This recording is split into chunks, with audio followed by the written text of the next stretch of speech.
infographic that basically shows the biggest winners of US crypto policy, or basically a US based token that is starting to hit all of the major points.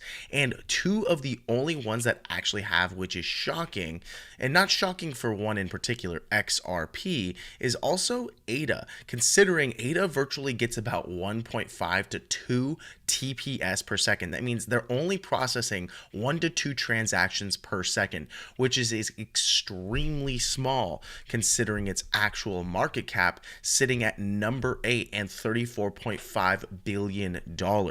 In other words, a lot of the money in ADA is probably currently pretty speculative, but for whatever reason, Donald Trump decided to mention their name in the strategic crypto reserve plan. Still, it's exciting to see the fact that XRP currently sitting at, let's go ahead and look, number 3 by market cap at $144.9 billion, and just above Tether because the markets have been rallying a little bit off of those lows. Not only has ETF applications, it's also obviously made in the United States, attends the White House and all sorts of other events, and has now been mentioned by Trump. Now, at first, we weren't too sure whether or not Ripple or Brad Garlinghouse were invited. I think there was just a lot of rumors and speculation that something was off, but now we have it 100% confirmed that Brad Garlinghouse will be showing up to the March 7th White House Crypto Summit. Now, I think it's important to pay attention to any other crypto founders that will also be there. That said, we do have Michael Saylor, the guy behind MicroStrategy, now called Strategy, which is really just the Bitcoin guy. We've got Paradigm, Exodus, Chainlink, which is pretty interesting, Coinbase, Robinhood, Kraken, Crypto.com, and I'm sure other players and CEOs of companies will likely be there. So if you want a bit of alpha, I would say yes, buying into this rumor might be pretty hot for companies like Algorand, Ondo, which we're going to talk about here in a second, HNT, STX, Polkadot, or any of these other players, even like HBAR. Now, if you haven't already noticed, volatility in the crypto markets among Bitcoin and even XRP has actually slowed down quite a bit, right? We saw a huge pump on that announcement from Trump, only to watch that entire gain be clawed back with a slight retrace and now just a flat line in the price and volatility for about a day and 3 hours as of recording this video. And I believe the reason that's happening is because everyone is now wading into the March 7th Crypto Summit.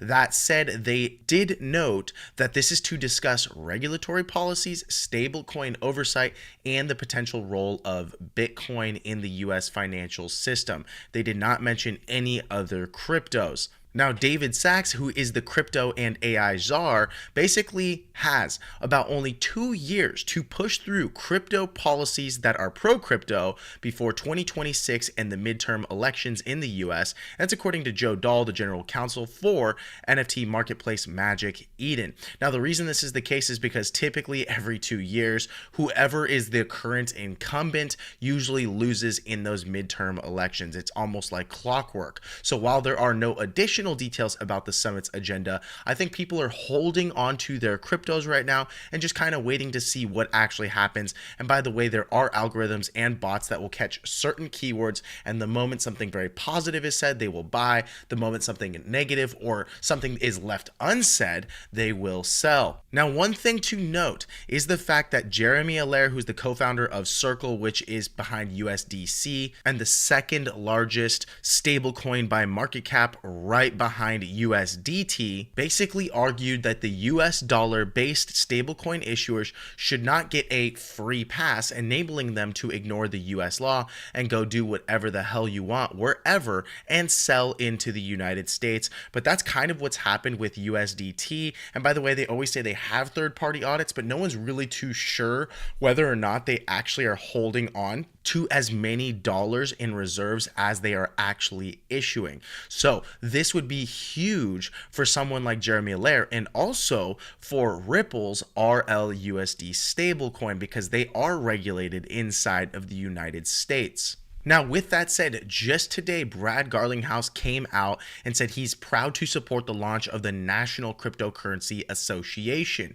And this association is basically chain agnostic, which means any chain is invited as long as they want to be pro-crypto in the United States. It's a non-political nonprofit, is here to help educate and raise awareness of all the utility that crypto technologies are bringing to real people every single day. Let's dive into that harsh reality and truth of Ripple and their business model. Here's the reality. We currently have a max supply of 100 billion tokens. Now, the only reason the total supply is 99.98 billion is because that is the total amount minus this that has been burned. In other words, these have been burned due to fees that have been charged on all of the transactions. That said, the current circulating supply of this total supply is about 57.94 billion XRP, almost 58 billion.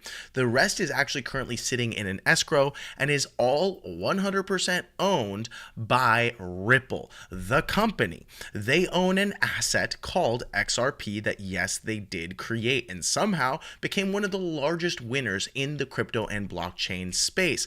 This is an asset for that company, which eventually will likely IPO and go public. Now, many people always make all sorts of rumors or get involved in conjecture surrounding how they would actually burn the supply, how they would just give it away to the Fed, or better yet, the United States government for that crypto reserve. But at the end of the day, that would be absolutely foolish as a company, and David Schwartz just confirmed it, as one tweet from a gentleman by the name of Pierre basically stated that XRP isn't a security, which is great, right? Because Ripple doesn't actually owe you utility or anything else. They are free to dump their asset, right, the token, on you and have no right to do anything about it other than join them in the dumping of XRP. That's why XRP is not a security, to which someone actually tagged the CTO, David Schwartz, in this post, and David Schwartz himself basically stated this is 100% correct.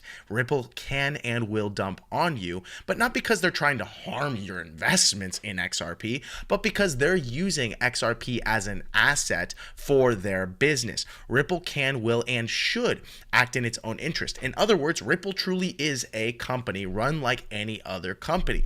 If the asset looks like it's not going to perform well, they're going to have to sell it. On the flip side, if it looks like it's going to perform well, they might actually buy a little bit more, or just sit on their current reserve and hold it until a better day. You should not expect Ripple to act in your interest to the detriment of its own interest or those of its shareholders. By the way, Ripple, like any other company, has shareholders. There is likely going to be at some point pressure for them to sell the XRP token as more and more of those reserves in the escrow are released, and they don't put them back into the escrow because the price has topped off. They have a team of very smart people, really strong analysts. They will likely know when we're closer to the top, and yes, they will sell. And this will cause a lot of sell pressure, especially as there are less and less buyers into a bear market, which is why it's so important to learn how and when to take profit, and also why it's so important to join bullrunners.com at Altcoin Pro University, because we will be covering all of this for our community members first and foremost,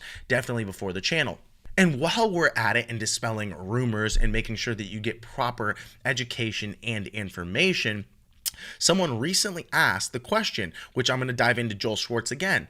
He said, this person asked, XRP holders, correct me if I'm wrong, but isn't XRP's huge supply going to stop it from reaching high prices? I asked Grok about the burn rate. And by the way, Grok probably knows more than me and you, and typically can differentiate between factual information and a lot of conjecture and rumors, and does its best job about doing that. Okay, I'm not saying it's perfect, but it's probably more knowledgeable on most things than me and you. I asked Grok about the burn rate, and even on the high end, it said it would take centuries for its supply to come down. Would love to see what you guys know. Now, here's what's really interesting. People say, well, XRP, they're going to burn a lot of the supply, so you get really rich and the token goes up in value like crazy. But the reality today, we just learned that that is simply not true. David Schwartz basically stated that Ripple is always going to act in its best interest. They have a very successful asset. They're not just going to burn their actual money because their shareholders would not allow it. He said, I'm a large believer in efficient markets. That is that prices only significantly change over the medium to long-term time periods when something real changes. The supply is predictable and so not something likely to change, thus not likely to drive the price changes, at least in his opinion. To which he stated that markets are usually efficient over any larger period of time of a day or two. In other words, by the time you see information and news, it's typically already priced in within a day or two.